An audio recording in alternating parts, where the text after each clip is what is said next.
Welcome back, listeners, to another captivating journey on Red Hunt, where I, Red, unlock the secrets and untangle the complexities of relationships. So grab your headphones and get ready, because today's Reddit stories will leave you craving for more. My GF is going on an overnight trip away with her 5 male friends without me. My girlfriend, 19 years old, is going on an overnight trip with 5 of her male friends without me. I am 20 years old. I am feeling stuck in this situation and wondering if I am being possessive and nasty or not. So, here's the backstory. My girlfriend and I had plans for months to go to a theater production in another city with some of her friends. It's important to note that my girlfriend struggles socially and mostly has close friends who are guys, except for one. She has known these close guy friends for almost 10 years. I have never had any issue with her having guy friends and have always trusted them. However, tonight she surprised me by saying, "Oh, by the way, I'm going to that theater thing with the guys and another guy they're bringing. Is that okay?" I asked why I was dropped from the plans, and she explained that when we split briefly a few weeks ago, they removed me from the plans and asked another guy to join instead. So now the group consists of my girlfriend, her 2 close guy friends, 2 best friends we've met before, and another guy they know. To make matters worse, they will be staying overnight in the city, although my girlfriend assures me that she will have a separate room from them. Upon hearing this, I instantly felt upset and bothered. My girlfriend sensed that something was wrong, and after some prodding, I explained how uncomfortable I was with the situation. She said she didn't know they were staying overnight until recently, and that I can trust her. She mentioned that when she found out I wouldn't be going, she tried to back out, but since everything is already paid for and booked, she can't really cancel. I said I understood, but pointed out how it would feel if I went to another city with a group of girls and stayed in a hotel with them. She argued that it's different because girls are considered less trustworthy, and I called her out for being a hypocrite and imposing a different rule on me than on herself. We discussed it further, and she seemed upset that I was upset. She acknowledged my feelings but said I shouldn't guilt-trip her for wanting to have fun, and suggested that there's a trust issue on my part. I explained that it's a personal boundary for me, and I'm annoyed because I would never put her in the same situation. She even admitted that one of the guys in the group chat mentioned not liking me after she announced our split a few weeks ago, even though my girlfriend secretly doesn't like him either. So, it will be my girlfriend, 2 close guy friends she's known for almost 10 years, the guy who doesn't like me, another guy she doesn't really like, and another guy she doesn't know well. Great.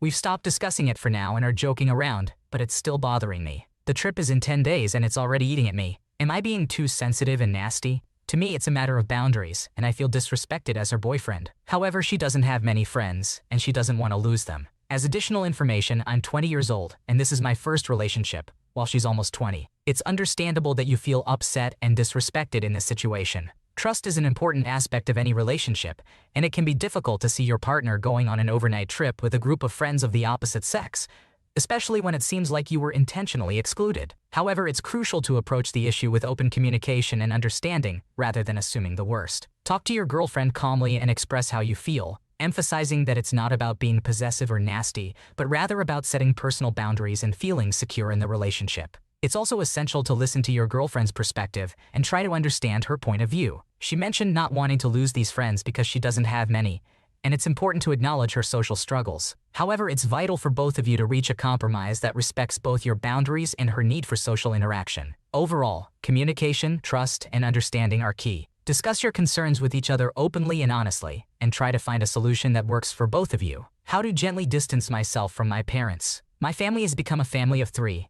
When I was born, my parents stopped hanging out with their friends because they preferred to do activities together as a family. Over the past 10 years, they have also cut off contact with our remaining relatives. Even now, my mother gets angry if she sees me interacting with any of them on Facebook. During high school, I had limited freedom to go out with friends due to my dad's evening work schedule and my mom's fear of being alone. In college, she insisted that I come home every single weekend, and if I couldn't, they would visit me. After graduating, I had plans to move to another state, but my mom cried so much about it that she moved back home, taking up a job unrelated to my major. Meanwhile, my dad became legally blind, and I became the designated driver whenever they needed to travel outside our small town, as my mom refused to drive beyond it. Finally, last year I got fed up and moved out, just 10 minutes away from their home. However, my mom accused me of betraying the family by leaving. Coincidentally, after moving out, I met my boyfriend. He has been very understanding and supportive, accommodating my responsibilities of driving my parents and trying to include them in our activities. My mom has seized upon this. I mentioned that we were planning to visit an aquarium on Valentine's Day,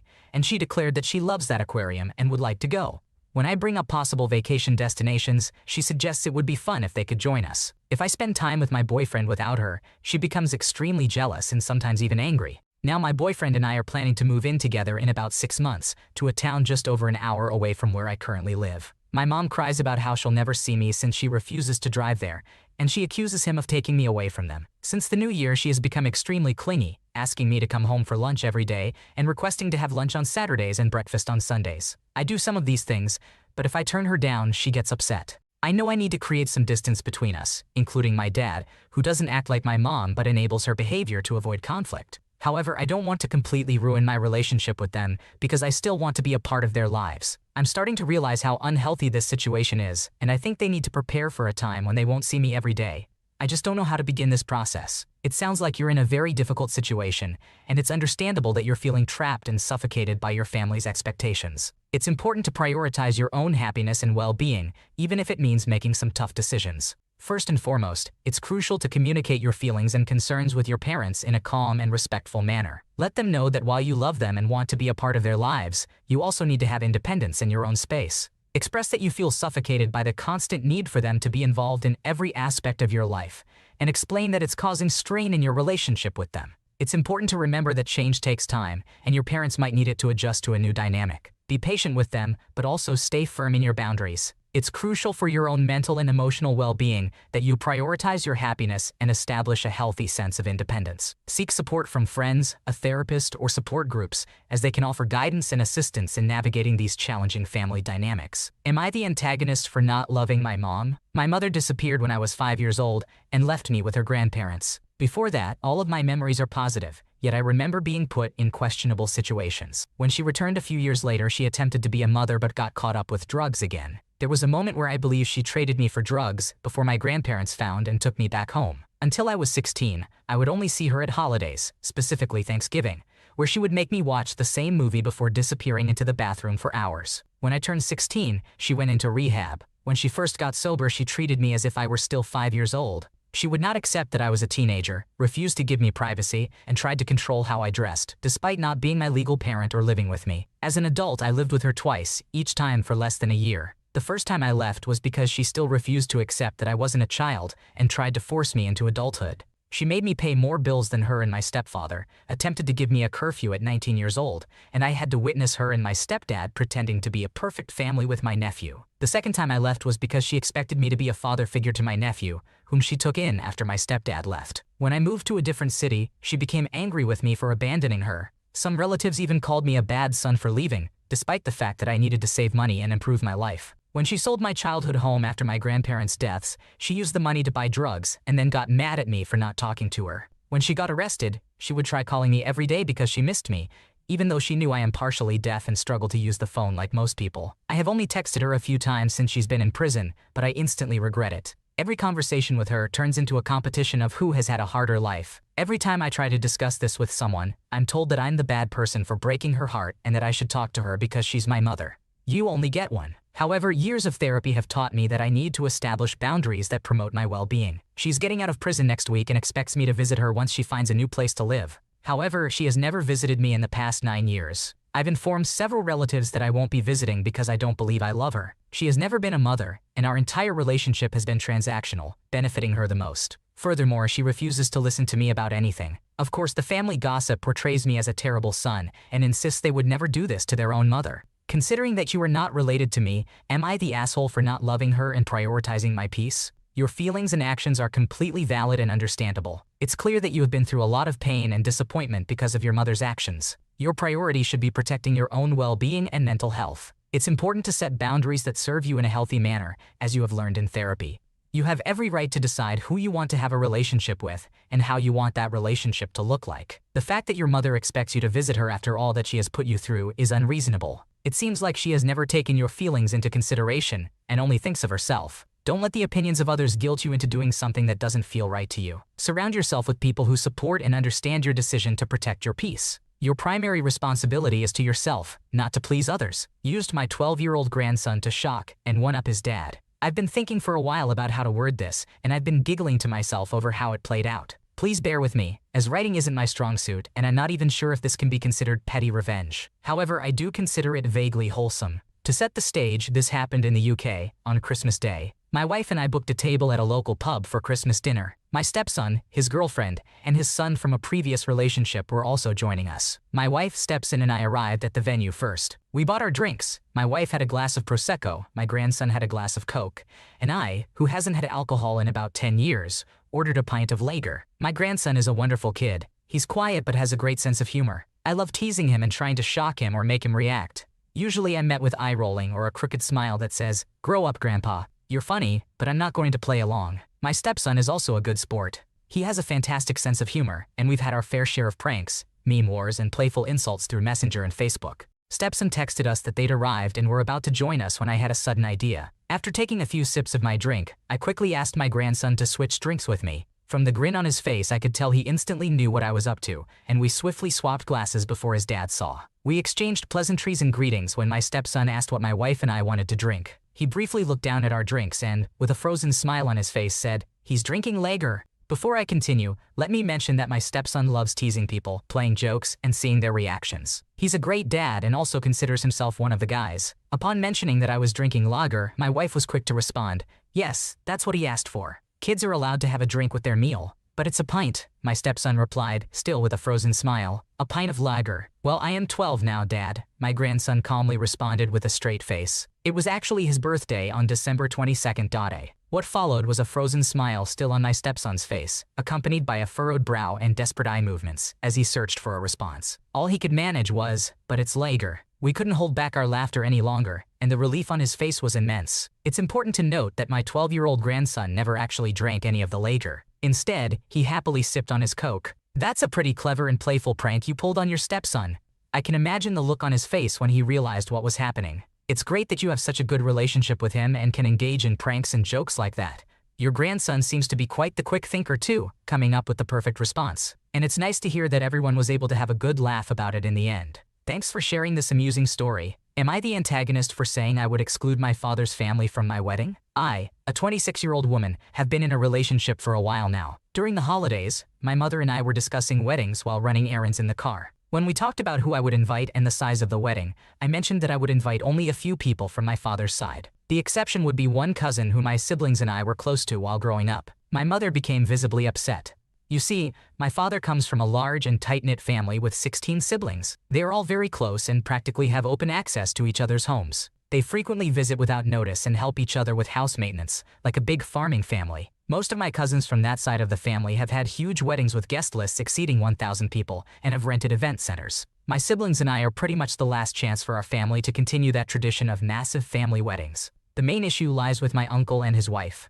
They live very close to us and, like the rest of the family, have access to our house and security systems. While this is not a problem with the other aunts and uncles, I had an unsettling experience with my aunt once. I had come home sick in the middle of a school day and discovered her rummaging through my sister's drawers in their room. When I confronted her, she quickly hugged me, greeted me, and left. I immediately called my parents at work to ask if she was supposed to be there and why she was going through my sister's things. They were 10 and 12 years old at the time, and she only had college-aged boys. My parents simply said that her washing machine was broken and she needed to use ours. I found it strange, but they brushed it off. This incident was not the only unsettling encounter we had with them throughout my life. When we were children, we would play with their toys in the basements of our relatives' houses. My uncle would always offer to bring us up for dinner, but on the way up the stairs, he would pat our behinds. He also would ask only the girls for hugs, and these hugs would be uncomfortably long. Sometimes he would tickle us until we cried and begged him to stop. This behavior continued into our teenage years, which led my sisters and me to avoid family gatherings and hide in our rooms whenever they came over. My parents are aware of these incidents but still invite them over. They only changed the house codes reluctantly after we insisted on it. To my knowledge, my parents have never addressed these issues with anyone and always change the subject when it is brought up. Considering this history, I believe that not inviting that side of the family to my wedding would cause less drama than including them and potentially facing uncomfortable situations. I would prefer to have a small and intimate wedding, inviting only close friends and immediate family members. This would mean excluding that side of the family almost entirely. My sisters share the same view as me. However, my parents disagree and have been upset with me ever since. They believe I influenced my sisters and claim that I am ruining their chance of having a big family wedding like their siblings did. They argue that excluding that side could create unnecessary drama. Am I the asshole in this situation? It is completely understandable that you do not want to invite your uncle and his wife to your wedding, given the uncomfortable experiences you and your sisters have had with them throughout your lives.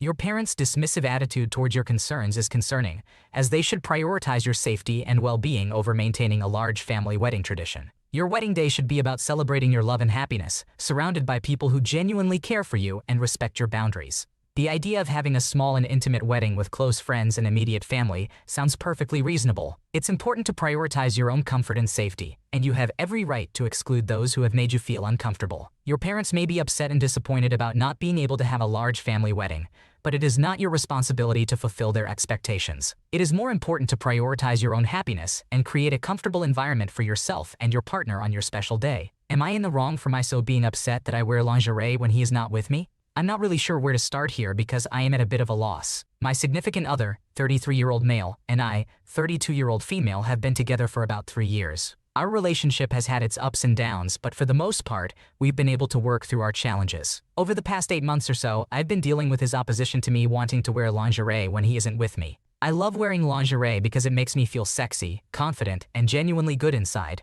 I don't show my lingerie to anyone. I wear it for myself and only myself. I have a very high-stress job and often travel for work. I frequently meet with executive leaders, CEOs, and similar individuals, and one thing I need is confidence. When I wear lingerie, under my suit, dress, etc., it gives me a slight boost in confidence. Plus, it's cute. Why shouldn't I wear something I love? During these past 8 months, my significant other has been going through my luggage once I return from a trip, and gets upset about me bringing lingerie with me on work trips and other trips in general. He not only goes through my things afterwards but also monitors what I pack before I leave. He never tells me that he goes through my things, but I have caught him searching everything I brought on those trips. We've discussed it, and he never understands why I have to bring it. Most recently, I realized he had searched through my things because my lingerie was in a different place than where I had originally put it. I confronted him, and he became extremely upset, telling me he doesn't understand why I need to bring it, and admitting that he did search through everything I brought. I explained once again, for the umpteenth time, that I bring it for myself and only myself, but that doesn't seem like a good enough reason for him.